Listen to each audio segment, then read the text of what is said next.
कर सेवा गुरु चरणन की, युक्ति यही भव तरणन की।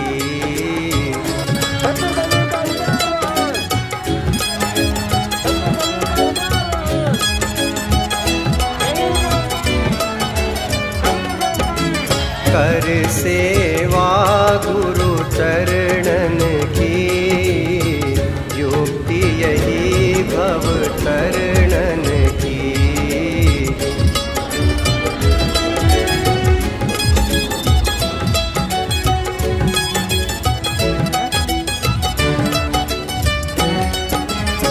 गुरु की महिमा है भारी,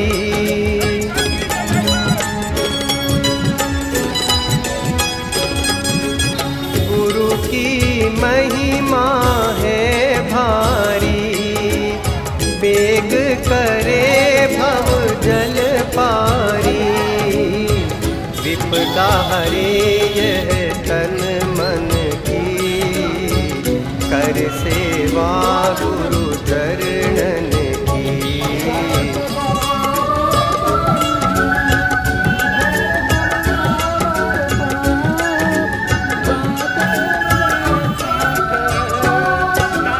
कर सेवा गुरु चरणन की, युक्ति यही भव तरणन की।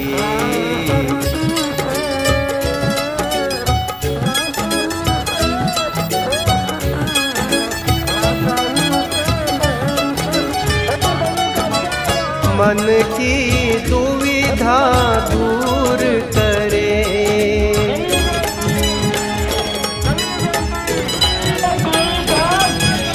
मन की दुविधा दूर करे। ज्ञान भक्ति भरपूर भरे, भेद कहे शुभ कर मन की।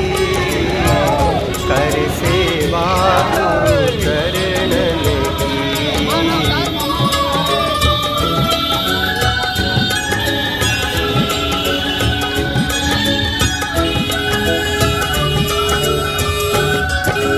कर सेवा गुरु चरणन की, युक्ति यही भव तरणन की।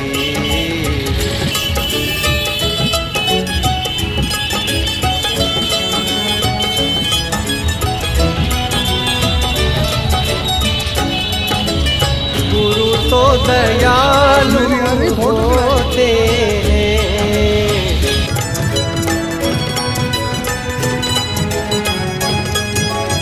गुरु तो दयालु होते हैं।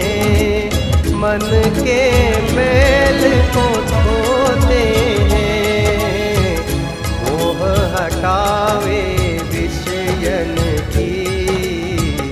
कर सेवा गुरु चरणन की।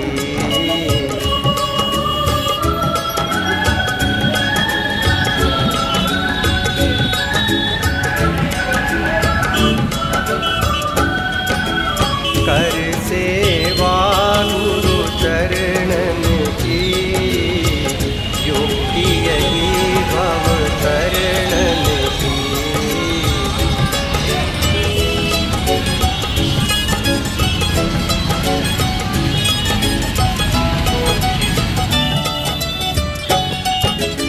भेद भरम सब मिटा दिया,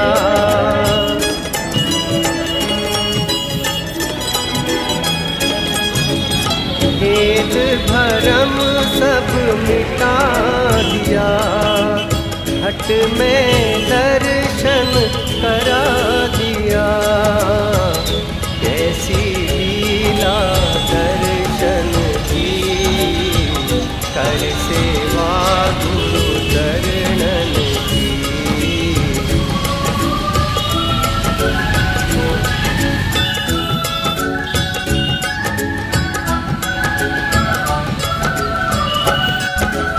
कर सेवा गुरु चरणन की, युक्ति यही भव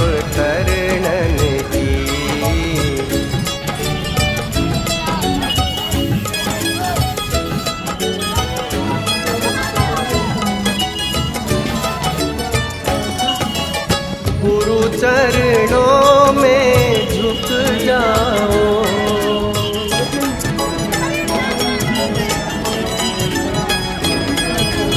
गुरु चरणों में झुक जाओ। भक्त कहे नित गुण गाओ। करूं वंदना चरणन की, कर सेवा गुरु चरणन की।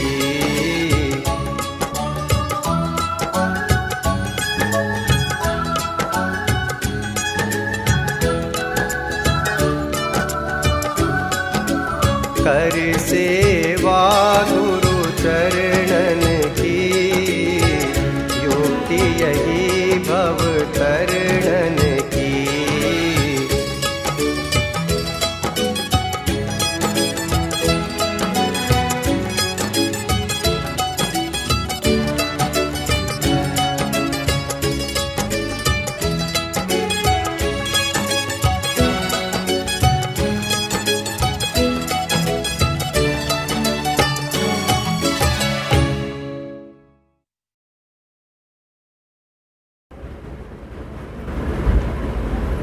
माता पिता का मिला न पता, लहर तारा तड़ाग पे पाए गए। माता पिता का मिला न पता, लहर तारा तड़ाग पे पाए गए।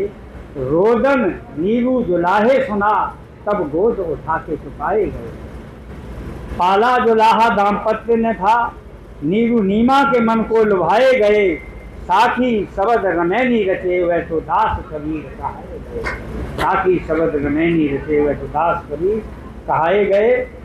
दर्शन ज्ञान के शब्द सभी अलमस्त कबीर ने बोल दिए। दर्शन ज्ञान के शब्द सभी अलमस्त कबीर ने बोल दिए। निर्गुण ब्रह्म के भेद सभी गुर भक्त कबीर ने खोल दिए। सत्य तुलाते ही भाव कुभाव समस्त कबीर ने बोल दिए, तौल दिए।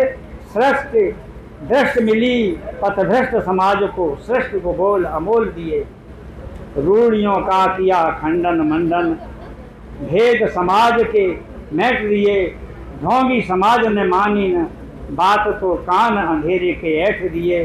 मानवता बंधे एकता सूत्र में, ऐसे रसायन फेंट दिए। ढोंग बचा न कबीर से कोई, जिसे कठ शब्द न भेंट दिए।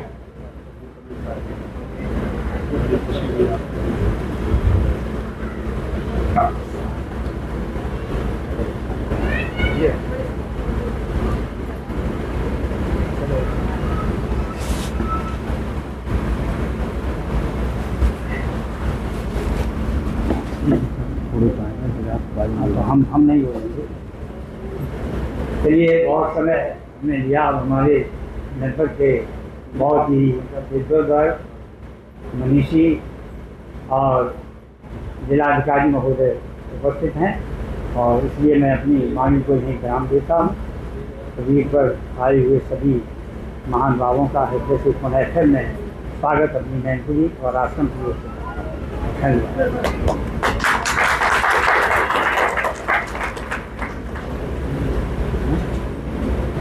बड़ी खुशी की बात है, हमारे जिला के जिलाधिकारी महोदय विराजमान हैं, और आपने कहा था कि हम कबीर जयंती को जरूर आ जाएंगे। आप उपस्थित हो गए, और इसके लिए प्रसन्नता में सभी लोग एक कबीर साहब का जयकारा लगाते हुए और ताली बजाएंगे। बोलो सतगुरु कबीर साहब की जय।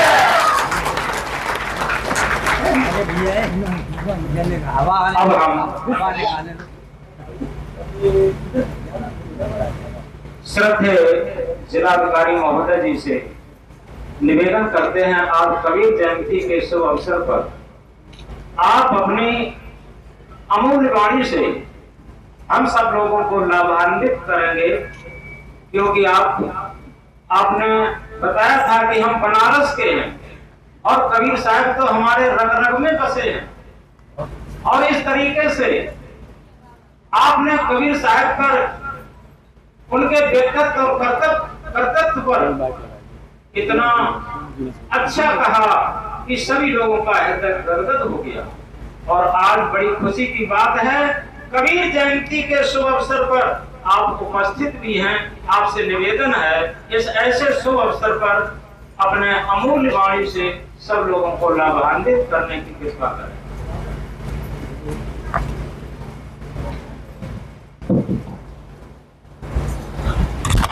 आज इस कार्यक्रम में मंच पर उपस्थित सभी वरिष्ठ और आदरणीय विद्वजन, मेरे सामने उपस्थित आज इस कार्यक्रम में मैनपुरी जनपद और बहादुर जनपद से जो लोग आए हैं, सभी आदरणीय महिलाएं और सज्जनों, ये मेरे लिए हर्ष का विषय है कि आज फिर यहाँ आगमन का अवसर मिला। एक सप्ताह पहले यहाँ आने का अवसर प्राप्त हुआ था और तब आप लोगों ने मुझसे ये चाहा था कि 11 तारीख को कबीर जयंती पर मैं यहाँ उपस्थित हूँ। बस लेकिन अफसोस ये है कि आज समय हमारे पास थोड़ा कम है। तो सबसे पहले आज कबीर जयंती पर मैं आप सभी लोगों को बधाई देता हूँ, ढेर सारी शुभकामनाएं देता हूँ कि आप सभी लोग सदैव सद्मार्ग पर चलते रहें। आपका विवेक हमेशा ही आपको सद्मार्ग का प्रदर्शन करता रहे और जो गुरु लोग हमारे साथ बैठे हुए हैं आपके पथ प्रदर्शक बने। सबसे बड़े पथ प्रदर्शक कबीर साहब बने। देखिए, आज या इन लोगों की उपस्थिति में जो कबीर साहब के बहुत गंभीर अध्येता हैं, कबीर साहब के बारे में बहुत जानकारी रखते हैं। मैं जब प्रवेश कर रहा था तो जो सचिन बोल रहे थे, उन्होंने कहा कि रामचंद्र शुक्ल जी को भी पढ़ा है, देव साहब द्विवेदी जी को भी पढ़ा है कबीर के बारे में। तो ऐसे विद्वजन की उपस्थिति में कुछ बोलने में संकोच हो रहा है। मैं क्या बोलूं कृतित्व और व्यक्तित्व के बारे में कबीर साहब के। बहुत मुश्किल है कि उन्हें चंद शब्दों में बांधा जाए। पिछली बार जब आपसे बात हुई थी तो मैंने उनका एक पहलू बताने की कोशिश की थी कि क्यों कबीर साहब मुझे आकर्षित करते हैं या किसी को क्यों आकर्षित करते हैं। तो वह यह था कि उन्होंने उस समय समाज की परिस्थितियों को, अगर आप थोड़ा सा कल्पना करें कि उस समय समाज की परिस्थितियां क्या थी, और उन परिस्थितियों में उन्होंने बोलने का साहस दिखाया, उन्होंने सच्ची बात कहने का साहस दिखाया और उन्होंने किसी को नहीं छोड़ा। जो भी पाखंड, जो भी समाज की कुरीति थी, उन सब के बारे में खुलकर बोला। ये साहस उनको वरीय बनाता है, श्रद्धेय बनाता है। उस समय एक गुरु की आवश्यकता होती थी और गुरु की आवश्यकता आज भी है। लेकिन गुरु की आवश्यकता होने पर भी मैं ये कहूंगा कि सबसे बड़ा गुरु, अगर आप गुरु के समीप नहीं हैं तो आपका विवेक है। और ये सदगुरु कबीर साहब हो, नानक जी हो, रैदास हो या ऐसे कोई भी संत हो, तुलसीदास जी हो, ये जब आप इनके बारे में अधिक से अधिक जानते हैं तो आपके विवेक का परिष्कार होता है। आप में अच्छा क्या है, बुरा क्या है, ये समझने की कला आती है, ये समझने का ज्ञान प्राप्त होता है।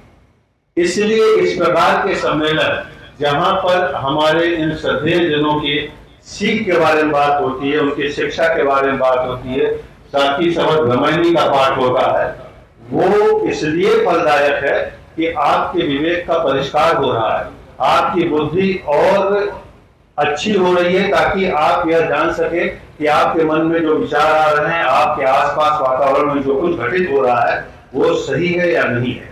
मानव जीवन वास्तव में कर्मों से भागने का नहीं है।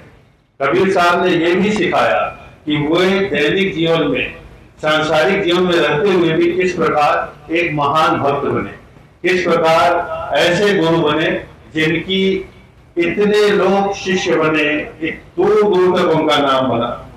आज भी 500 साल बाद हम लोग उनके बारे में बात कर रहे हैं, तो सोचिए वो व्यक्तित्व कितना महान होगा। इसलिए आज कबीर जयंती के अवसर पर मैं आपका सिर्फ यह आह्वान करूंगा कि जो कुछ श्रेष्ठ है, जो कुछ अच्छा है, उसका ही वर्णन कीजिए। और क्या श्रेष्ठ है, क्या अच्छा है, इसका पता आपको विवेक देगा आपका। और विवेक का परिष्कार कौन करेगा? विवेक का परिष्कार आपका गुरु करेगा।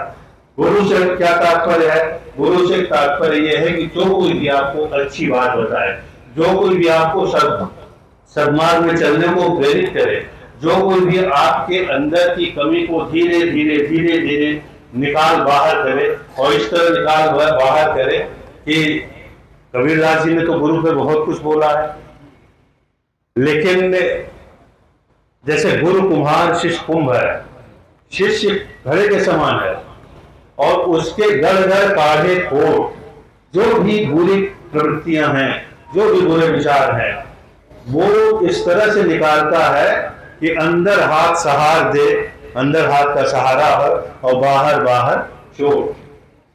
तो इस तरह से आपकी कुरीतियों को, आपके कुप्रवृत्तियों को, आपके ऐसे अवगुणों को निकालकर आपको एक अच्छा मनुष्य बनाए।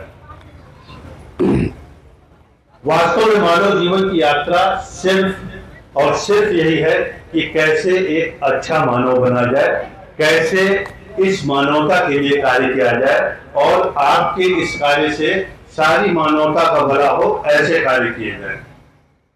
आज मेरे पास समय, मैंने शुरू में कहा कि आज मेरे पास समय कम है, लेकिन कबीरदास जी को मैं आह्वान करूंगा कि आप लोग ज्यादा से ज्यादा पढ़िए, ज्यादा से ज्यादा। अगर पढ़ नहीं सकते हैं तो ऐसे लोगों से उनके बारे में ज्यादा से ज्यादा सुनिए जो उनके बारे में बहुत अच्छा जानते हैं। और वे लोग कौन हैं? वे लोग हमारे साथ बैठे हुए हैं, हमारे बाद भी वक्ता लोग बोलेंगे, आप उसको खूब अच्छे से उसको सुनिए। वाराणसी के नजदीक होने का सौभाग्य मुझे प्राप्त है, वाराणसी से आता हूँ, और देखिए वाराणसी ऋषि मुनियों की तपस्थली रही है, जमीन रही है। आप ये देख लीजिए कि पुराने समय में जितने भी संत महात्मा हुए हैं वो किसी न किसी प्रकार वाराणसी या काशी से संबंधित हैं। कबीरदास जी तो वहीं पाए ही गए थे, लड़कारा पे भी बात हो रही थी। रैदास जी वहीं रहते ही थे। तुलसीदास जी वहीं पर अस्सी घाट पर रामचरितमानस की रचना की है। ऐसे असंख्य लोग हैं जिन्होंने वाराणसी से संपर्क रखा। लेकिन तो मेरा तो सौभाग्य है कि वाराणसी के पास का, वाराणसी का रहने वाला हूं। आप सभी लोगों में से लोग वाराणसी गए होंगे, लेकिन हर स्थान का अपना महात्म्य होता है। कबीर साहब की बात करें तो देखिए, इतना पावन स्थान वाराणसी, जो मुमुक्षु यानी कि जिसको मोक्ष की इच्छा है उसकी नगरी कही जाती है। लोग मोक्ष की इच्छा लेकर वाराणसी आते हैं, आप सब जानते होंगे। लेकिन कबीर साहब का साहस देखिए। कबीर साहब ने क्या कहा? कबीर साहब ने क्या कहा? कबीर साहब ने अपने अंतिम समय कहा कि क्या काशी, क्या मगहर ऊसर। बस्ती में मगहर है, अब संत कबीर नगर के नाम से एक नया जिला बन गया है। तो मगहर को ऊसर समझा जाता था, और काशी इतनी पवित्र नगरी। लेकिन उनकी घोषणा सुनिए, क्या काशी, क्या मगहर ऊसर, राम बसे ही मोरा, और जो काशी तन तजय कबीरा, राम कौन नहीं हो रहा। जहां लोग काशी में मोक्ष प्राप्त करने के लिए जाते हैं, अंतिम समय में वो व्यक्ति कितना साहसी होगा कि वाराणसी में सारे जीवन रहे, और अंतिम समय में वाराणसी को छोड़ दिया कि भाई जब काशी ही हमें मोक्ष देगी, तो वो राम जिसकी बात हम जीवन भर कहते हैं, राम का मतलब वो परम सत्ता जो आपको बेहतर मनुष्य बनाती है, उसका कौन नहीं हो रहा है। वो मगहर आए और मगहर में उन्होंने देह त्याग किया। आपको सबको कहानी मालूम। तो ये क्रांतिकारी विचार और उस पर आचरण करना, विचार रखना एक बात है, लेकिन आचरण करना बहुत कठिन है। मैं सबको आज शुभकामनाएं देता हूं कि ऐसे सद्विचारों से प्रेरित होकर आप सद्मार्ग पर आचरण भी करें। तुलसी बाबा की बात हुई, पर उपदेश कुशल बहु तेरे, जे आचरण ही ते नर न घने दे। तो आचरण भी करना है। आगे मैंने जैसा कहा था कि कबीरदास जी पर या अन्य संतों पर, देखिए कबीरदास जी की एक महानता इस बात में भी है कि उस मुगल काल में उन्होंने किसी से नहीं डरा, किसी से। आप देखिए राजा को भी, जो उस समय उनके राजा रहे होंगे, उनको भी ऐलान किया कि हम भी मरेंगे, आप भी मरोगे, यहाँ कोई अमर होकर नहीं आया। क्या ऐसा साहस की कल्पना आप कर सकते हैं। उनकी महानता इसी बात में है, इसीलिए इतने उनके अनुयायी हैं। मेरे सामने भी इतने लोग बैठे हुए हैं और मैं भी उनकी महानता के बारे में जितना पढ़ता हूँ उतना उनकी महानता के प्रति श्रद्धावनक होता जाता हूँ, श्रद्धा से श्रद्धा। मैं एक बार फिर आप सभी को शुभकामनाएं देता हूँ। मेरे पास आज समय कम था लेकिन मुझे आना भी था क्योंकि आप सभी लोगों का निर्देश था, तो मैं आया हूँ। एक बहुत ही आवश्यक सरकारी कार्य है और सरकारी कार्य का उद्देश्य वही है कि मानवता को किस प्रकार आगे ले जाया जाए। तो आप सब लोगों से शुभकामनाएं चाहूंगा कि मैं अपनी सरकारी भूमिका में या समाज जो भूमिका मुझसे चाहता है उस भूमिका में उत्तरोत्तर में अच्छा काम कर सकूं, ऐसी प्रेरणा मुझे यहाँ आकर मिले, इस प्रकार की शुभकामनाएं मैं आप चाहता हूँ। आपने मुझे धैर्यपूर्वक सुना, इसके लिए बहुत बहुत शुभकामनाएं, बहुत बहुत धन्यवाद आपको और आगे शुभकामनाएं।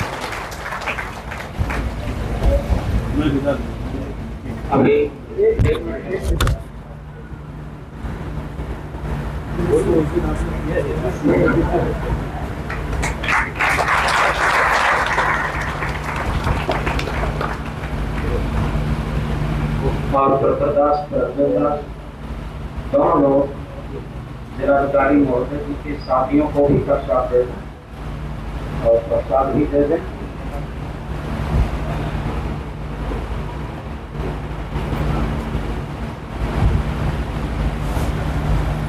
अभी आप लोगों के समक्ष हमारे माननीय जिलाधिकारी जी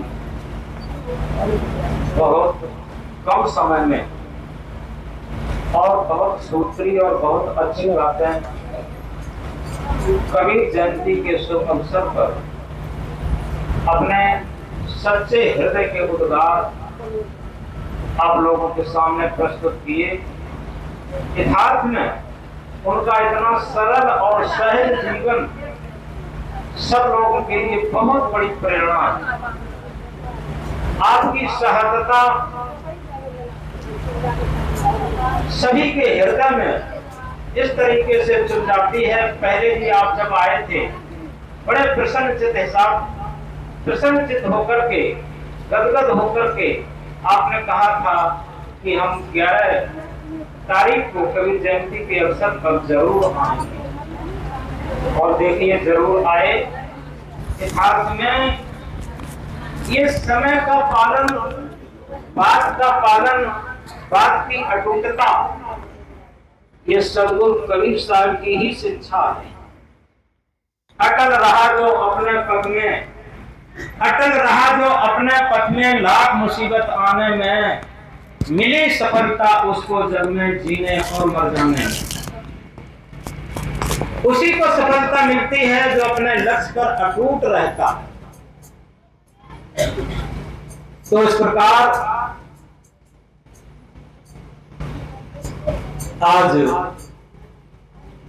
कबीर जयंती के शुभ अवसर पर सभी संत जनों ने, वो महान संत कबीर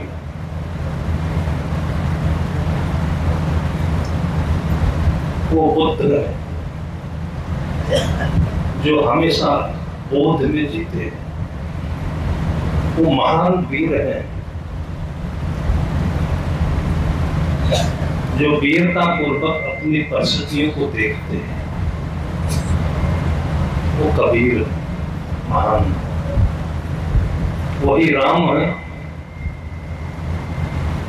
कि जिनसे एक दिन के भीतर ही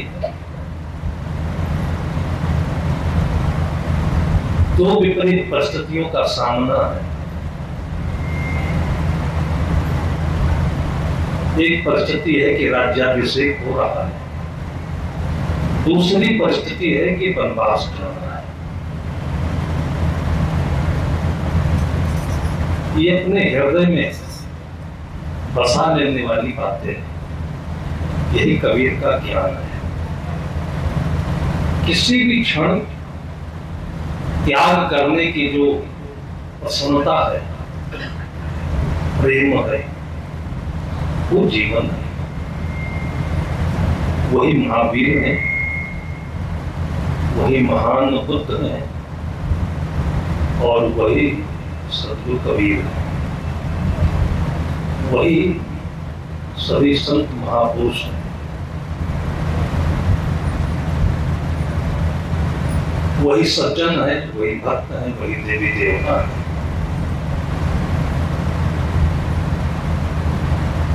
दुख से जीवन आतुर होता है, विचलित होता है। दुख कोई चीज तो है नहीं,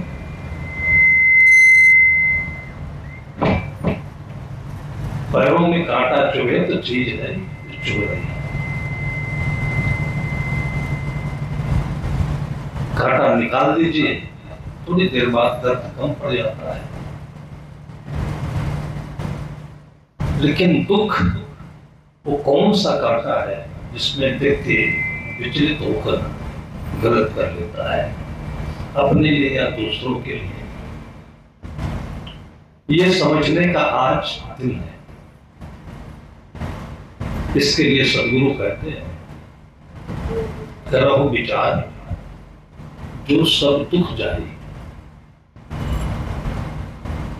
हम विचार तो करते नहीं, एक प्रवाह में जीते हैं।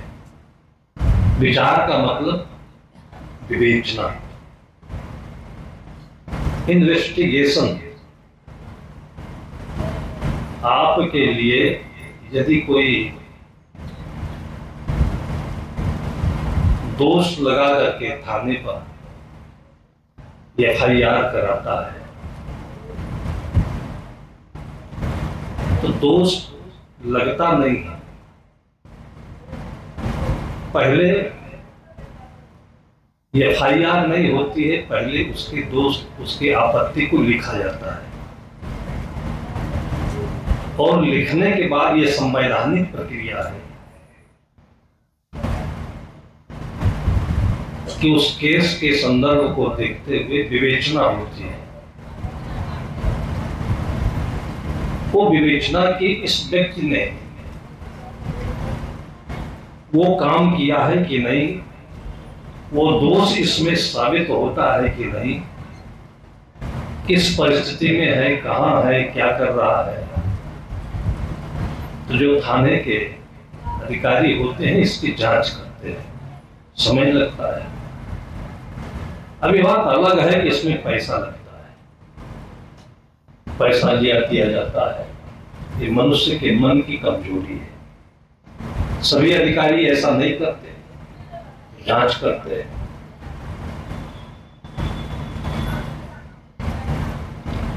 और सत्य हमेशा खुलता है, बंद नहीं होता है। इसलिए इस पर हमें भरोसा होना चाहिए। अभी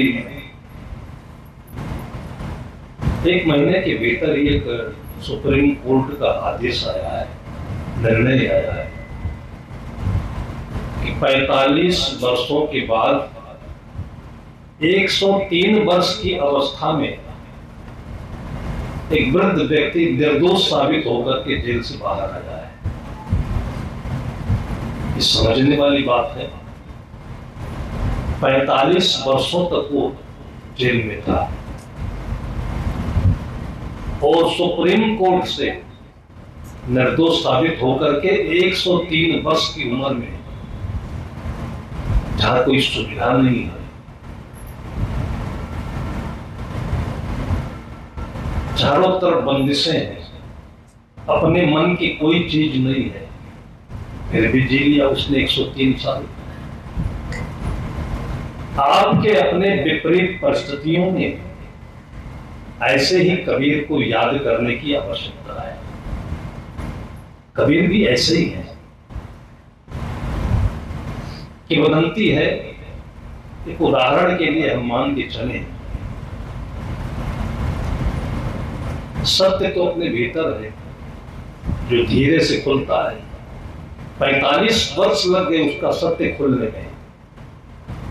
व्याकुल होकर मर भी जा सकता था, लेकिन सबसे बड़ा सत्य है कि आप घर में रहें, वन में रहें, जेल में रहें, बाहर रहें, लेकिन आपके भीतर में यह सत्य है कि आप निर्दोष हैं। या यदि गलती हुई भी है तो सत्य के डीएनए में सत्य की प्रकृति में गलती नहीं होती। किसी व्यक्ति से भूल से गलती हो जाती है, लिम लग जाता है और जेल जाता है, लेकिन भीतर से उसके अंदर विवेक आता है कि हमको करना नहीं चाहिए था, तो समय से उसका निदान होता है और उसके परिजन, सरकार भी सहयोग करती है, सब लग करके उसको छुड़ा कर ले आते हैं, अच्छा जिंदगी जीता है। सेंट्रल जेल भोपाल में, अहमदाबाद में, दोनों जगहों पर मैं जाकर के देखा। एक बार थोड़ा सा अंतर लगता है कि हम जेल में हैं। पहली बार जिंदगी में, पहली बार मैं भोपाल जेल गया, आज के लगभग 25 वर्ष पहले। जेल का नाम शब्द ही बहुत खराब है। बहुत कुछ करके सरकारों ने इस कलंकित नाम को बदलने की कोशिश की। जेल नहीं, सुधार गृह, और भी नाम रखेंगे, लेकिन वो जगह ऐसी है कि काम खराब होता है तभी आदमी जाता है। तो देखा कि काले काले सब वो जेल के बाहर जो प्रहरी होते हैं, भाला जैसे डंडा लेकर खड़े, गाड़ी से उतरकर जब अंदर प्रवेश करने लगा तो एकदम से धड़कन बढ़ गई, मैं जेल जा रहा हूं। लेकिन उसके साथ सत्य है कि मैं कार्यक्रम से जा रहा हूं। तो जेल जेल नहीं है। जो विपरीत काम आपसे हो गया है, जो नहीं होना चाहिए था, जो हो गया है, वो जेल है। उससे बचने के लिए आपको हर पल, हर घड़ी विचार में जीने की आवश्यकता है। स्वरीति और विपरीति। स्वरीति यह है, आत्मनः प्रतिकूलानि परेशान न समाचरित। आपको जो अपने अनुकूल नहीं लगता है, आपको जो चीज बुरी लगती है, जो काम बुरा लगता है, खराब लगता है, वो काम आप दूसरों के साथ ना करें। ये पूरी दुनिया का संविधान है। संविधान की जो किताब है बहुत मोटी है, कितना पढ़ोगे आप?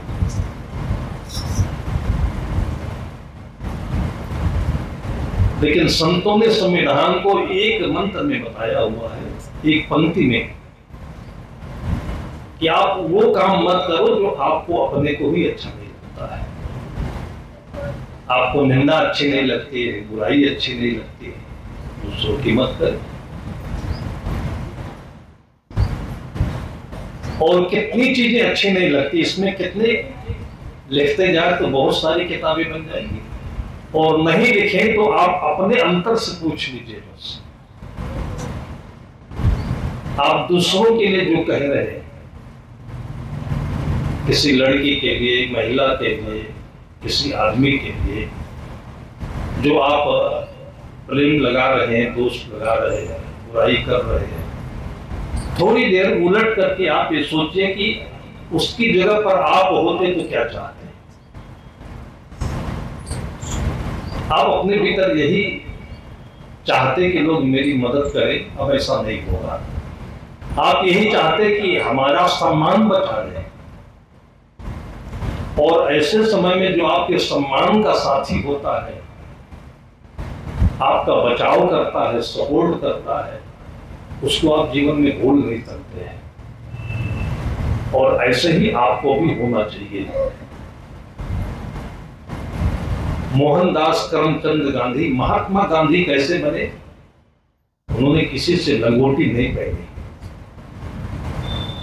सफेद या गेरुआ वस्त्र नहीं पहना, लेकिन उस परंपरा में जिए। उनके घर पर सदगुरु कबीर साहब के संत आते थे। उनकी मां को संस्कार मिला, उससे उनको मिला। और धीरे धीरे गीता पढ़कर, रामायण पढ़कर, राम के बारे में, कृष्ण के बारे में, निष्काम कर्मियों के बारे में, जो भारतीय संस्कृति का सार है, जित देखो तित प्राण हमारो, सदगुरु कबीर साहब कहते हैं कि घाव काहे पर घालो, जित देखो तित प्राण हमारो। अपने दुश्मन को भी यदि आप कुछ करते हैं, उसको जो चोट लगेगी वही चोट आपको भी लगेगी। उसका वार आप सह लीजिए तो चोट कम होगी, उसको आप अगर वही वार वापस करते हैं तो चोट डबल हो जाएगी, ज्यादा हो जाएगी। लेकिन उत्तेजना में ऐसा लगता है कि वो मर जाए, उसको ये हो जाए, उसको वो हो जाए। उत्तेजना जब समाप्त होती है तब लगता है कि हमें तो कुछ मिला नहीं। उसने गाली दी तो हमारा कुछ बिगड़ा नहीं, लेकिन हमने गाली दे दी तो हमें क्या मिला? अच्छा था कि हम सुन लिए होते, उसको गाली नहीं देते। स्वरीति है और विपरीत है। जेल के अंदर जाकर के मैंने देखा, बहुत सज्जन व्यक्ति थे जो जेल के अधीक्षक थे, किसी पात्र के बेटे रहे होंगे। उन्होंने पूरे जेल का निरीक्षण कराया, सुना करता था। उन्होंने बताया भी कि महाराज जी, आप सुनते होंगे कि जेलों में पैरों से, जूतों से आटा समा जाता है, कहावत भी लोग कहते हैं। उन्होंने मशीनें दिखाई जिसमें आटा बनता है, हाथ नहीं लगता उसमें। और इतनी सुंदर रोटियां, इतनी सफाई के साथ भोजन बन रहा था कि हर कोई उसको खा सकता है। जो वहां काम करने वाले मैंने देखा, सभी सफेद कपड़े पहने, सफेद टोपी लगाया, सभी एक साथ। इसमें किसी की पहचान नहीं हो सकती कि इसमें कोई नेता है कि चोर है। सभी नेता जैसे, साधक जैसे। और अंदर में मैंने देखा कि प्रांगण में 2500 प्रजाति के फूल लगे हुए हैं।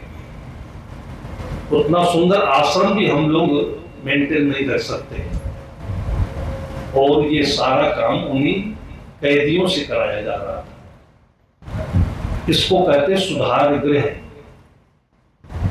जाते ही जो तनाव से ग्रस्त मन है, बेचैन है, विचलित है, कबाड़ में मैं अनुकूल प्रतिकूल, लेन देन, ऐसे वातावरण में जाने पर मन स्थिर हो जाता है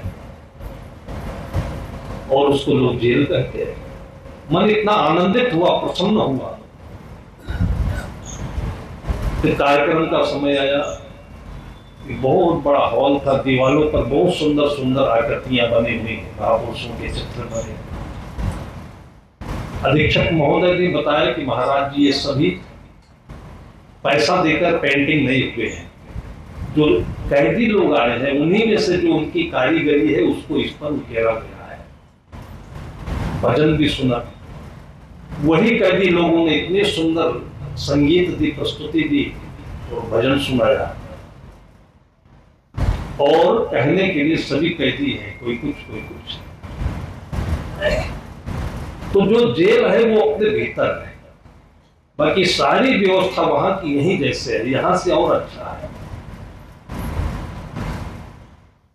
और इसका दुरुपयोग भी लोग कर लेते हैं। मारपीट में बहुत बड़ी सजा नहीं होती है, 6-7 महीने की हो जाती है। और किसी की हत्या हो तो उसमें भी 7 साल की सजा है। 4-6 महीने रह लेने के बाद उनको तो लगता है कि घर से यहाँ आनंद है। इतनी बढ़िया रोटी बीवी क्या देगी, इतना बढ़िया सम्मान घर पर गांव में कहाँ मिलेगा। और इसका दुरुपयोग ये होता है कि जमानत पर छोड़कर आते हैं तो फिर दूसरे दिन को मार के जाते हैं, कहते रहना तो उसी में है। ये दुरुपयोग है। और अंत में उनके लिए फांसी होती है। ये सारी चीजें मन को सुधारने के लिए। फांसी में भी क्या हुआ, जिस आदमी के मन में चोट ही नहीं लग रही हो, किसी की हत्या हो गई फिर भी उसको चोट नहीं लग रही, उसका मन क्रूर हो गया है, तो उसको मौत की सजा मिले तो भी उसको क्या डर, क्या दुख, मर जाता है। लेकिन प्रकृति ने इतनी व्यवस्था दी है कि फिर से जन्म होता है, फिर सुधरता है। ऐसे शरीर में बीपी है, शुगर है, अनेक प्रकार की बीमारियां हैं।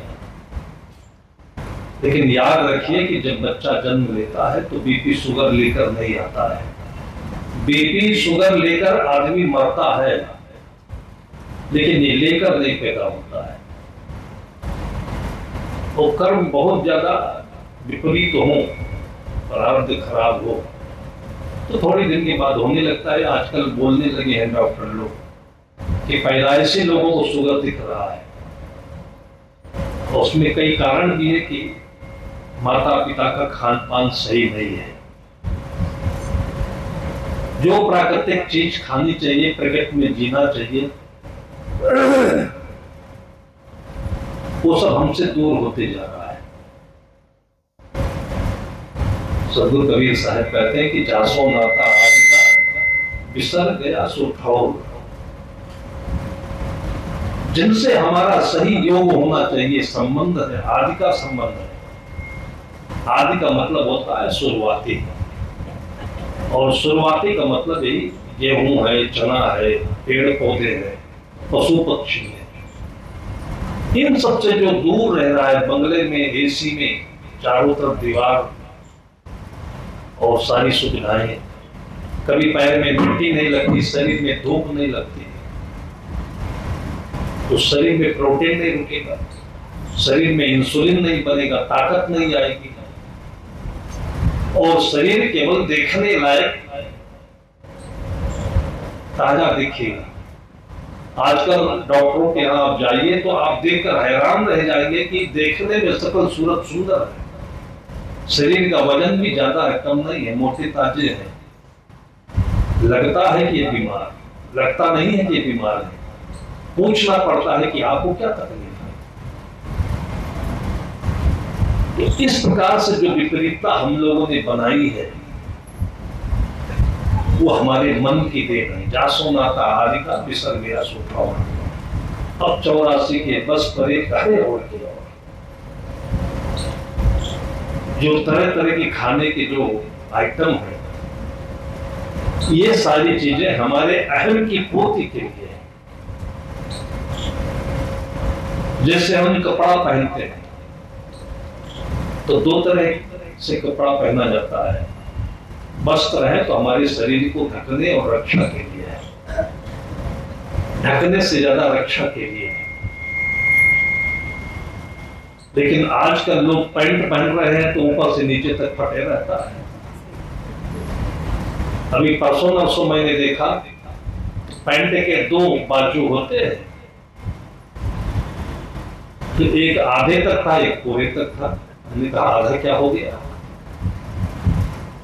और कहते हैं कि रफ एंड टफ है, बहुत महंगा आता है।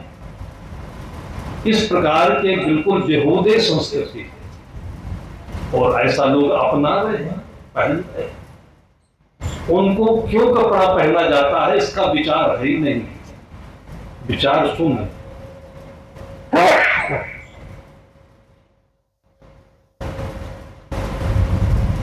तो हम लोग सोचते हैं कि विचार आना भी मूर्खता है क्या?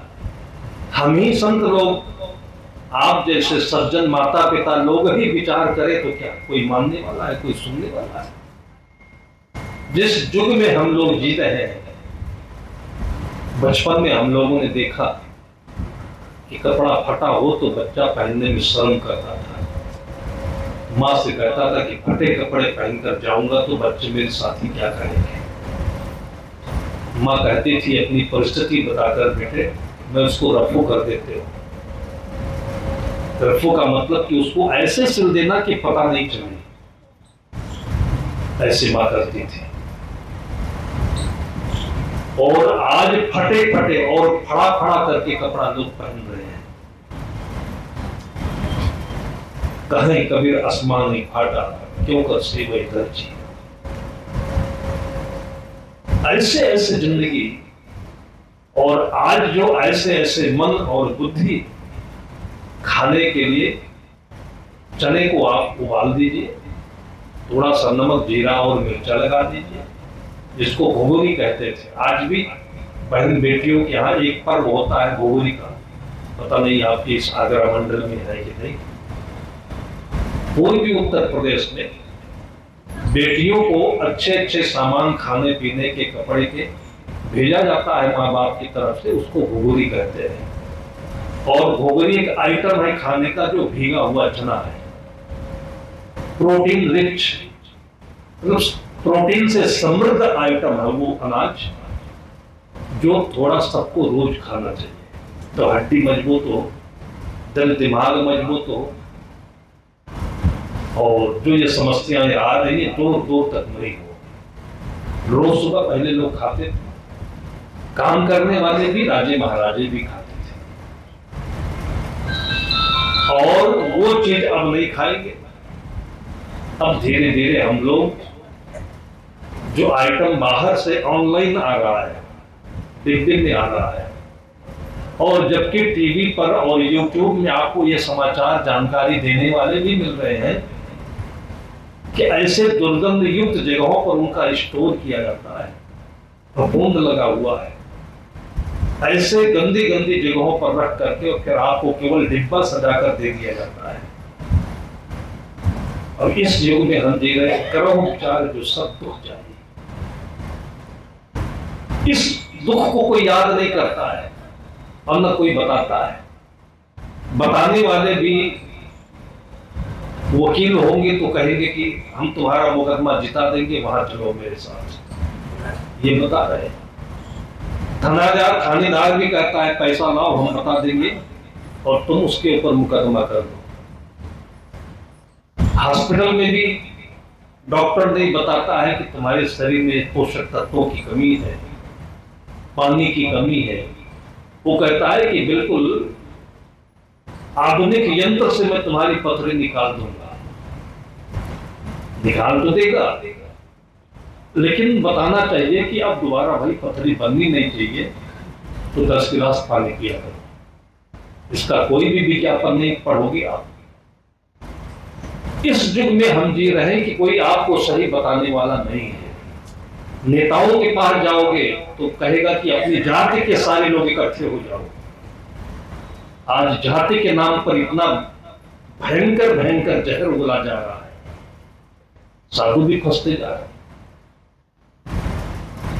सदगुरु कबीर साहब, जब कोई लेबोरेटरी नहीं होती थी, लेबोरेटरी का मतलब कि किसी ने किसी की हत्या की और उसका खून उछल करके उसके कपड़े में पड़ा, हथियार पर पड़ा, उस हथियार को उसने हाथ से पकड़ रखा है। ये सारी चीजें प्रयोगशाला में जाकर के पता लग जाती है किसने पकड़ा था, किसका खून है। ये आज पता लग रहा है। 600 वर्ष पहले तो ये चीजें नहीं थी, लेकिन साहब ने ऐसे पता लगाया जाति के ऊपर, मनुष्य के ऊपर, जिस समय छुआछूत को लेकर के, और सभी जातियां एक दूसरे से घृणा करती थी। आरोप केवल ब्राह्मणों पर है। जो इसकी शुरुआत है वो अच्छी है, छुआछूत की जो शुरुआत है वो गलत नहीं थी, लेकिन लोग भड़केंगे, समझेंगे नहीं, विचार नहीं करते। आप जब कभी ऑपरेशन थिएटर में जाते हैं, आपको हार्निया का ऑपरेशन कराना है, पथरी का ऑपरेशन कराना है, तो आपका ये कपड़ा अंदर नहीं जाएगा, कपड़े बदले जाएंगे। वो कपड़े भाप से धुले हुए होते हैं। डॉक्टर भी अपना कपड़ा पहनकर नहीं जाता है, वो सारे कपड़े भाप से धुले होते हैं।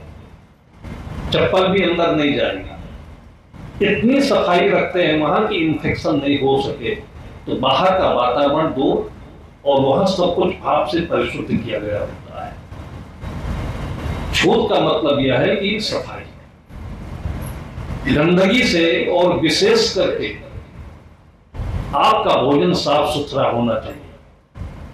1 इंच का ऑपरेशन होता है और उसके लिए इतनी सफाई, और आपके मुख से, कान से, आंख से, नाक से, सबसे अंदर सब कुछ जा रहा है, और मक्खियां भिन-भिना रही हैं। उसी दुकान की मिठाई खा रहे हो, वही शरबत पी रहे हो, और अपने भोजनालय में भी कोई शुद्धता नहीं है। तो सारी तरफ से तो गंदगी अंदर जा रही है।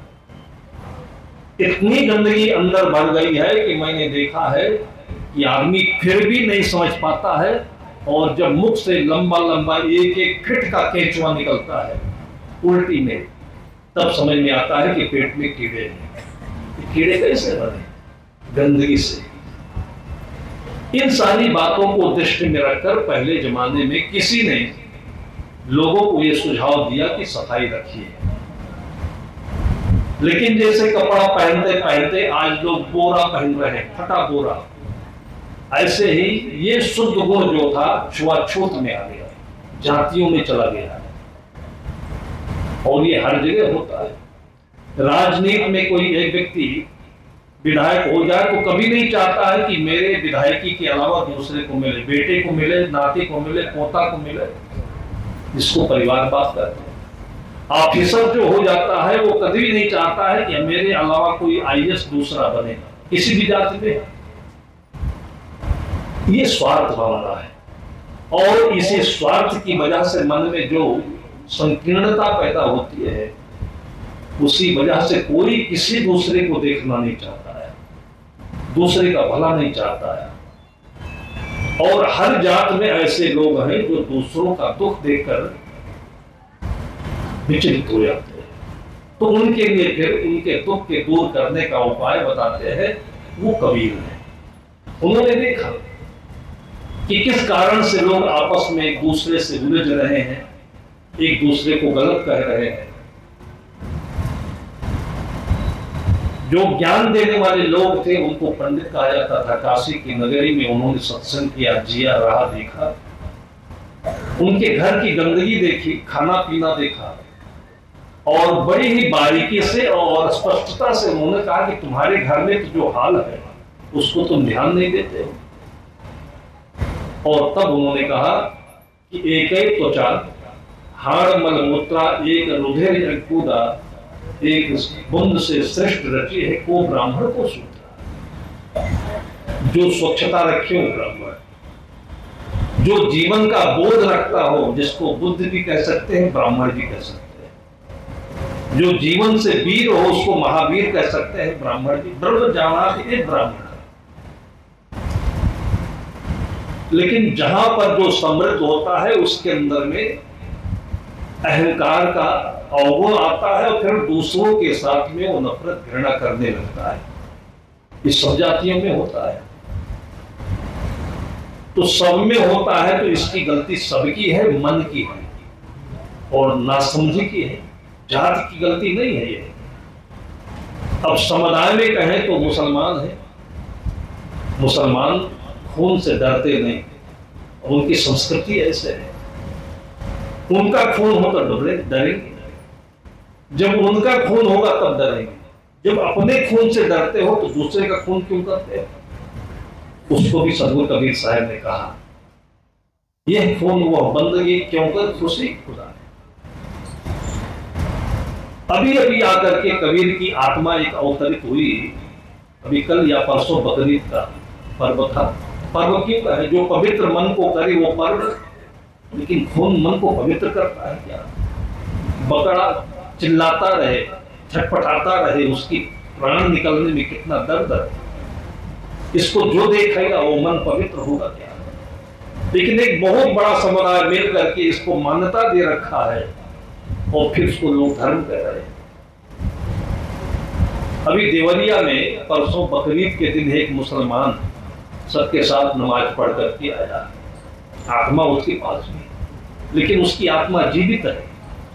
जीवित आत्मा उसको कहते हैं जैसे जिंदा मिट्टी, जिस मिट्टी में बीज डालिए और मिट्टी बीज को उगल दे, अंकुरित कर दे, बढ़ा दे आगे, वो जीवित माना जाती है। जिस आत्मा में किसी का दुख दर्द हो वो सहा ना जाए, उसको ज्ञानी कहते हैं। तभी तो साहब कहते हैं कि घाव काल का घालो, जित देखो तित प्राण हमारो। किसको दुख दे, किसको दर्द दे, क्योंकि सभी हमारी आत्मा है, वो जीवित आत्मा है, वो नहीं तो मरी है। कितनों को मुसलमान गए नमाज पढ़े, उसके बीच में उड़ी गया 60 के आसपास की उम्र का था मुसलमान। और वहां से लौट करके एक झोपड़ी में घुस गया। उनकी भाषा में कुछ कहते हैं, कोई पूजा जैसे हिंदू परंपरा में होती है, ये होता है, वो कुछ करने गया, बहुत देर तक वापस नहीं आया। और बाद में घर वालों ने जाकर देखा तो वो अपना गले को रेत दिया था और चिट्ठी पहले से लिख दी थी कि खुदा को प्रसन्न करने के लिए तुम उस बकरे को काटोगे जो छटपटाएगा। अगर खुदा उस बकरे से प्रसन्न होते हैं तो उससे मैं बड़ा हूं, मेरे गर्दने को मैं रेत देता हूं कि खुदा बहुत प्रसन्न होगा। उसने कहा खुदा इससे प्रसन्न नहीं, तंज किया उसने, इससे कहीं खुदा प्रसन्न होता है? यदि होता है तो मैं काटता हूं अपना, तुम सब कोई काट के दिखाओ। ये कबीर है। और उसके बाद कहा कि मेरे इस शरीर को कुछ भी नहीं करना, जहां बकरे का खूंटा है वहीं जाकर गाड़ देना। बकरे की आत्मा में उसकी आत्मा मिली हुई थी और तभी उसकी आत्मा जीवंत है। सभी समान है, शहर कहते हैं। और ये भारतीय संस्कृति का मर्म है। वेदों से लेकर आज तक हिंदू परंपरा में भी जो मांसाहारी लोग हैं, चाणाक लोग हैं, धूर्त लोग हैं, या कहें कि उनकी मिट्टी मर गई है, जिनको दर्द नहीं होता है, ऐसे लोगों ने देवी देवता के नाम पर जानवरों की बलि चढ़ाई। लेकिन हिंदू समाज ने स्वीकार नहीं किया। मांसाहारी हिंदू समाज में बहुत कम नहीं है, लेकिन स्वीकार नहीं करता। कोई भी मां अपने घर में मांस बनाना पसंद नहीं करती है, चींटी मारने तक पसंद नहीं करती है, और इसको धर्म कहते हैं। परहित सरिस धर्म नहीं भाई, पर पीड़ा सम नहीं अधमाई। गोस्वामी जी कहते हैं कि दूसरे को पीड़ा देने के समान नीच काम दुनिया में कुछ है ही नहीं। आप गाली देकर पीड़ा दे रहे हो, निंदा करके पीड़ा दे रहे हो, अपमान करके पीड़ा दे रहे हो, इससे बड़ा अपराध कुछ हो ही नहीं सकता है। ये कबीर है। और कबीर नहीं है, हम हैं कि जब भाई हमें तकलीफ होती है तो दूसरों की तकलीफ आप क्यों नहीं समझते हो, एहसास करते हो। ये एहसास कराने के लिए ही लोगों को जेल भेजा जाता है कि तकलीफ होगी तो उनको प्रायश्चित होगा, याद करेंगे और तब दोबारा कभी ये गलत काम नहीं करेंगे, विपरीत कार्य नहीं करेंगे। गुरुदेव जी कहते हैं, सदगुरु कहते हैं, करो विचार जो सब दुख जाए।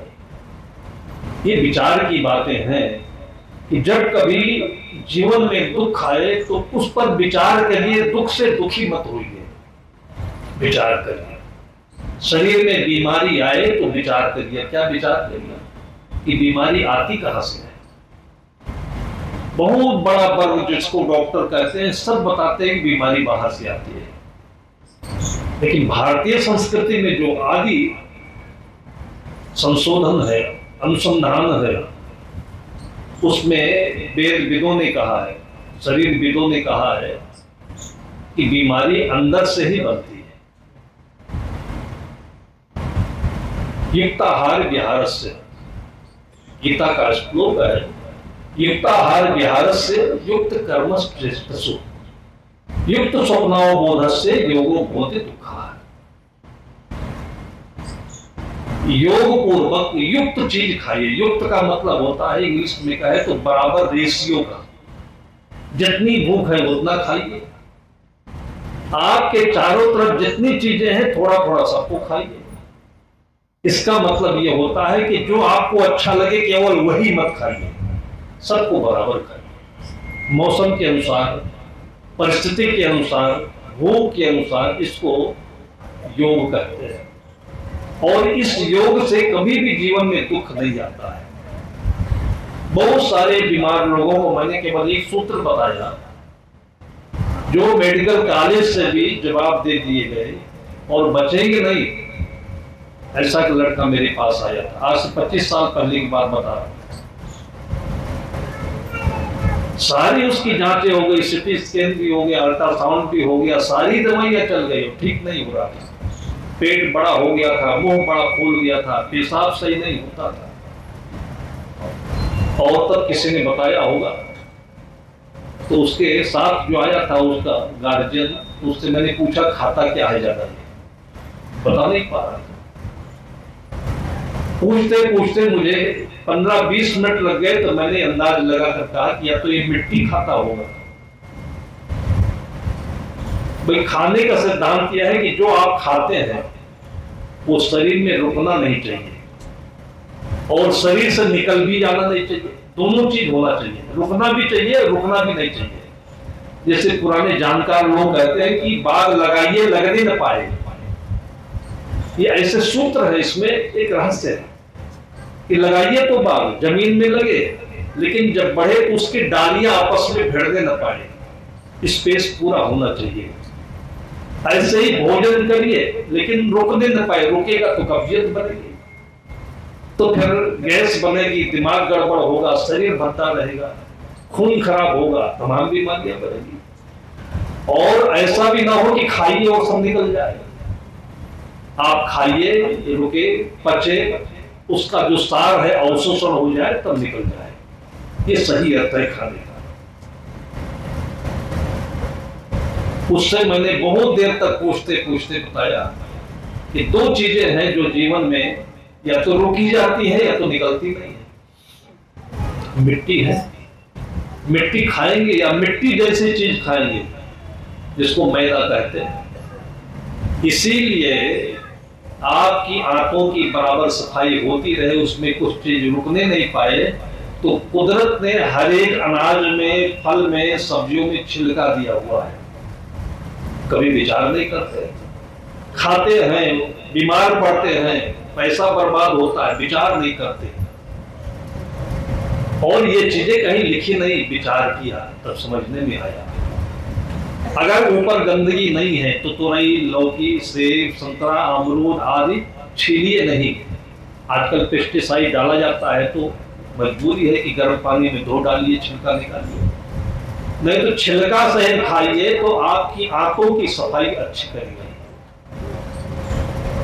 कैसे? जैसे आप नाली में पानी बहते बहते बहते बहते काई बन जाती है तो नाली चौक हो जाता है, तो आपको एक झाड़ू मिलता है नारियल व तार वाला, उससे लेकर के जब माई कस के रगड़ देती है तो काई साफ हो जाती है, फिर कोई गिरेगा नहीं और पानी साफ हो जाएगा। तो आपकी आंतों में जो गंदगी रुकती है उसको ये छिलके, चना के छिलके, गेहूं के छिलके, जिसको चोकर कहा जाता है, ये सारे साफ करते हुए निकल जाएंगे तो कब्जियत नहीं बनेगी।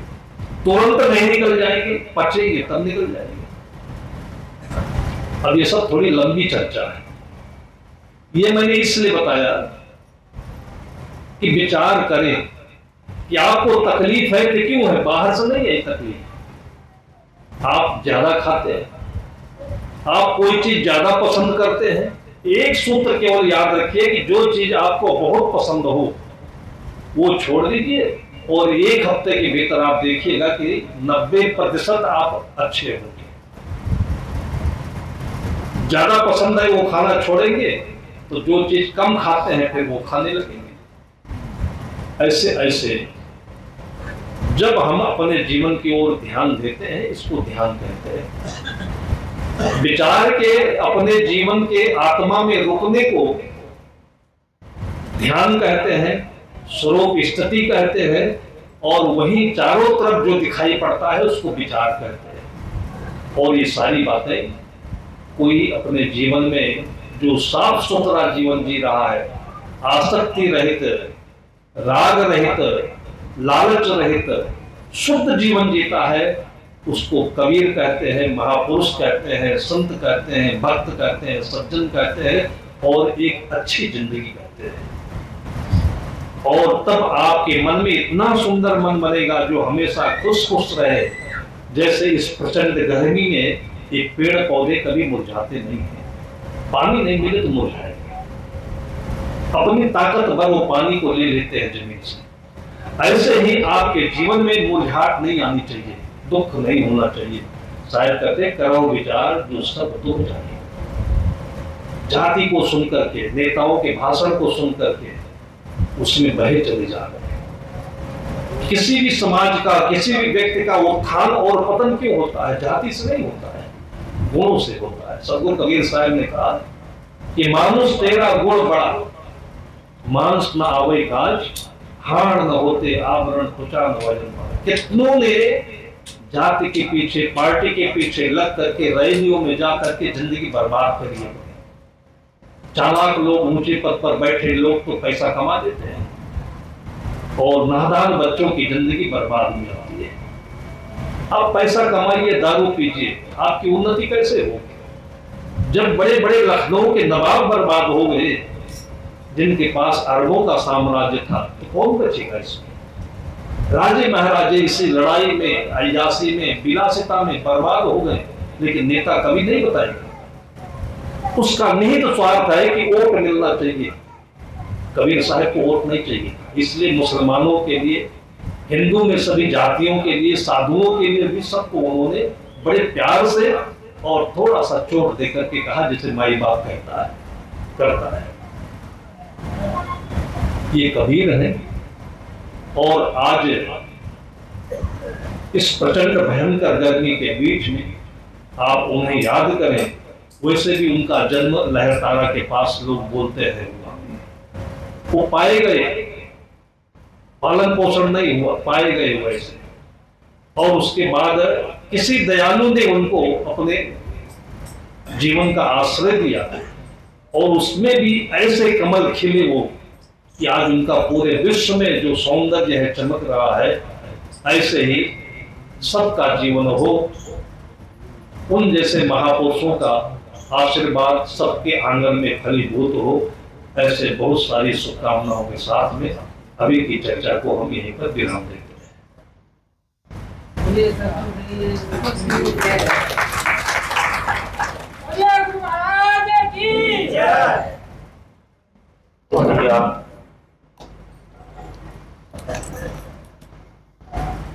जीवन के संबंध में बहुत अमूल्य और गंभीर विचार सुन रहे थे।